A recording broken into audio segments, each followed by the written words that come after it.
So existentialism. First off, I want to start off and say that this unit was something that was really near and dear to my heart, I guess.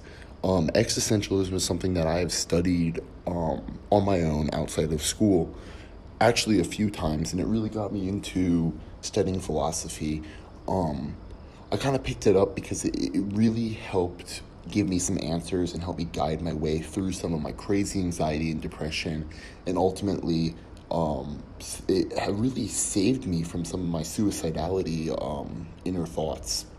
So I picked Existence Precedes the Essence as my motif because, frankly, this is one of my life mottos. I think it is basically the definition of existentialism, and I also think that it does a really good job wrapping up or categorizing the three philosophers that we have studied as well as their works.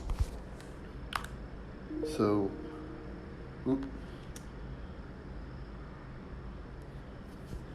existentialism, on the basis, I believe the definition is basically just emphasizing an individual's existence and freedom of choice, because it's focusing on the idea of pondering human existence and the meaninglessness of the human experience. There's no set path for anyone.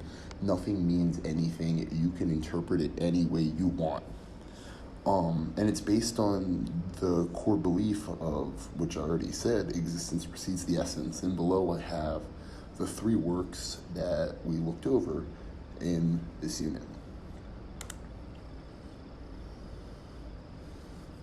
So obviously, existence precedes the essence is a category or a principle of existentialism. We looked over all six of them just to review. There's existence precedes the essence, reason is weak, alienation, anxiety, nothingness, and freedom and bad faith. However, we're specifically going to be focusing on existence precedes the essence in this presentation. So I want to direct your attention to the graphic on the right, which has existence and essence in little brackets, and you have a 1 and 2. I think this does a great job on the surface, breaking up existence preceding the essence.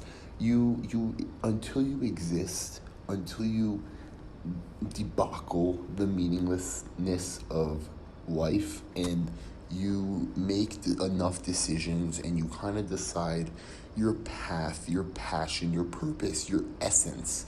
You can then move on to step 2, which is discovering your essence. But first you need to exist and discover your existence. And so as an additional definition to existence preceding the essence, an individual is not designed with a purpose. Each individual is going to control their own identity and purpose through their experiences. And with your experiences, you're going to continue to gain knowledge, which is going to help you decipher your identity and figure out your essence.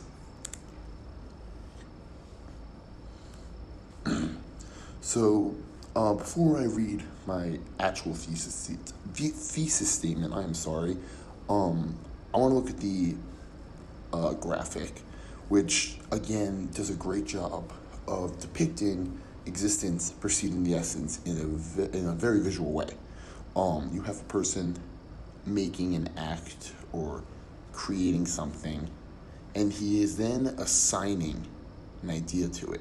Now, this could actually be looked at vice versa, this graphic, and be seen the traditional way, which is essence precedes the existence. However, these philosophers completely redesigned the idea of philosophy in general and the idea of what is the idea of man, what is man's purpose, and said it was nothing, and ended up discovering a lot more about the human experience through it.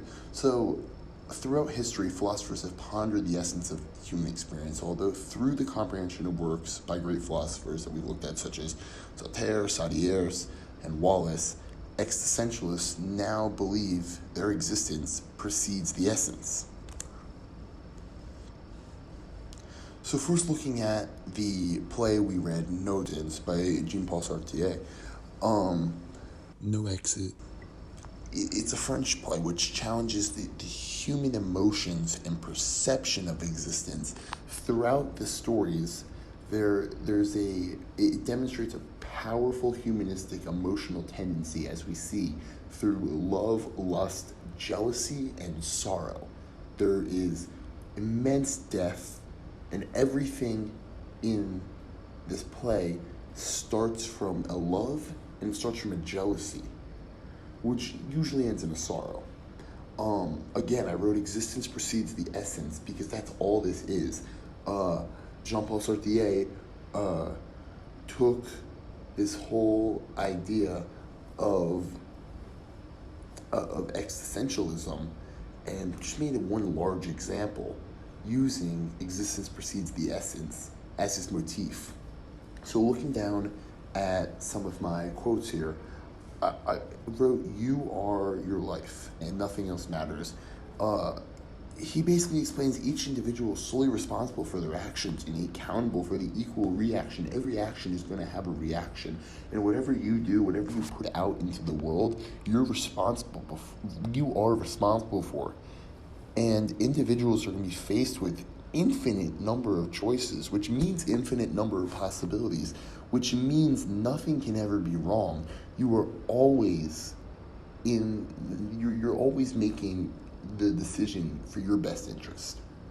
So looking back at my example, I wrote Estella and Roger because as what happened in No Exit, Estella obviously got extremely jealous over their child because she's a very shallow person and she needs love for that constant attention to feel validated.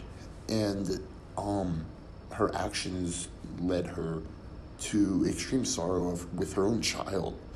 And then going to my second quote, anyhow, isn't this better to think we've got here by mistake? So this one is actually a quote when they were in hell. But it makes sense. It's very fitting, literally, because if they are in hell, wouldn't you like to think, that you got there by mistake? Although it can also be extremely symbolic. Anyways, it can also be saying the outcome is always infinite and no choice will lead directly to a negative correlation.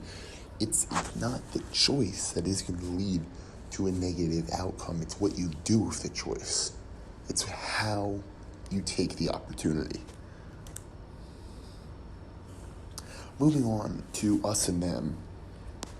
Sidders deciphers the philosophy of human prejudice, naiveness, and stubbornness with using, again, the same idea of existence precedes the essence. And the example is the narrator's lack of capability they just accept. Now, the example was used in a very simple manner. It was just a television, a family that did not watch TV as much as another family. And the young man could not accept this. The mother eventually had to tell him, you should look at yourself. Really look at yourself. Meaning, there's nothing wrong with them. You had this prejudice because you were naive, and then you were stubborn to adjust your opinion. You're the problem. So, we then look at a little further, which basically the tendencies fluctuate among different individuals and cultures, obviously, and there's nothing wrong except their lack of acceptance. Now, this is existence precedes the essence, but in a different level. So, the same human emotions as last time do apply to this, the existence preceding the essence. However, in this sense, the essence was what the young man already thought. He believed everyone was like his family, but everyone's existing in their own way. Everyone can have their own existence and they can live their life the way they want to. The essence does not always have to be interpreted the same way. Moving on to This is Water. This one really focused on mindfulness as the essence of existence. Existing is difficult without an understanding of mindful living, of being mindful towards others, our society, our community, and our world.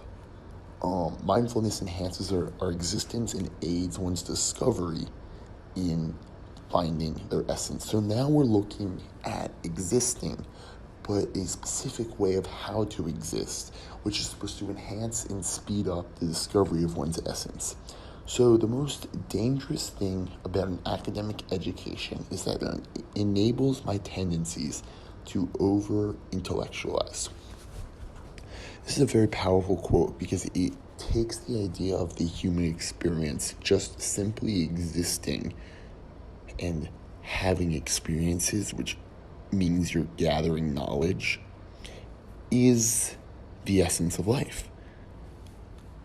So discovering one's true essence is withheld in the existence of the individual, the experiences, their education, and their personality.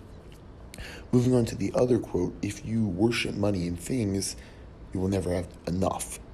This goes off of the idea of many people get lost existing and trying to find an essence. They get lost in the materialistic ways.